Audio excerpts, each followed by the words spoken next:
আপনাদের সকলকে নমস্কার জানাই। আমি শ্রী রাজ জ্যোতিষী বিশ্বনাথ চক্রবর্তী। আজ আপনাদের সাথে যে বিষয়ে আলোচনা করব সেটা হচ্ছে মানসিক শান্তি, লোকের সঙ্গে অশান্তি, পারিবারিক শত্রুতা, অর্থ আসছে না, সব কাজে বিঘ্ন হচ্ছে,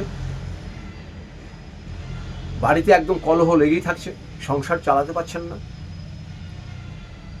কোনো কাজে যাচ্ছেন সেই কাজে আপনার 100% সাকসেস হবে। মোটের উপরে এই কাজটা করা মানে আপনার জীবনটা বদলে যাবে। এটা কি কাজ করবেন? অর্থ কিন্তু আপনার হাতে আসবেই।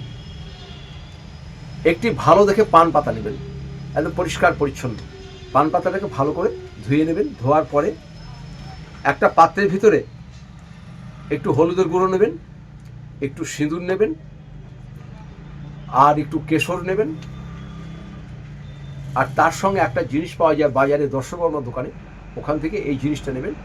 সেটা হচ্ছে গুগ্গুল বলে একরকম দেখবেন ধূপর মতনই আঠা, একটু শক্ত টাইপের হবে, ওটা গুঁড়ো করে নেবেন। এই চারটে সামগ্রীকে ভালো করে আপনি গুঁড়ো করে নেবেন। পান পাতাটাকে তাই বলে গুঁড়ো করবেন না, পান পাতাটা গোটাই থাকবে। এই জিনিসগুলোকে ভালো করে গুঁড়ো করে নেবেন।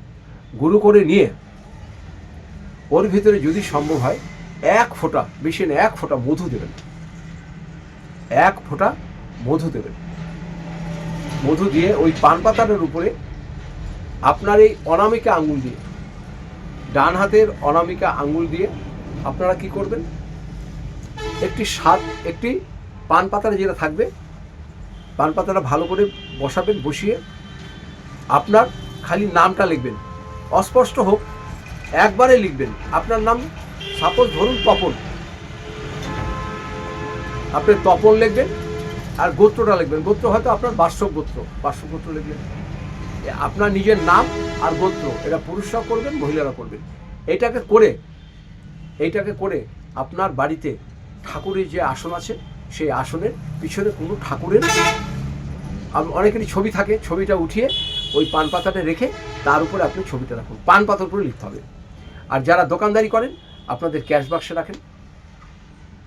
আর অনেকেই যদি মনে করেন আরও ভালো উপকার পাবেন, তাহলে আপনাদের বাড়িতে যেখানে টাকা পয়সা রাখেন সেখানে রাখেন। আপনি এটা 7 দিন করবেন। 7 দিন করেই আপনি নিজে বুঝবেন।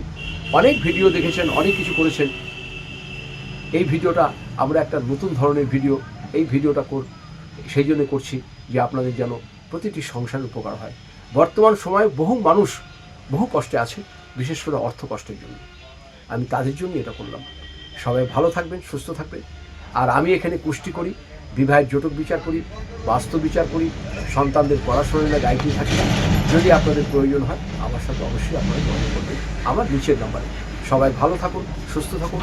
আমি সমস্ত দেশ বিদেশে যারা আছেন সবাইকে নমস্কার জানাই।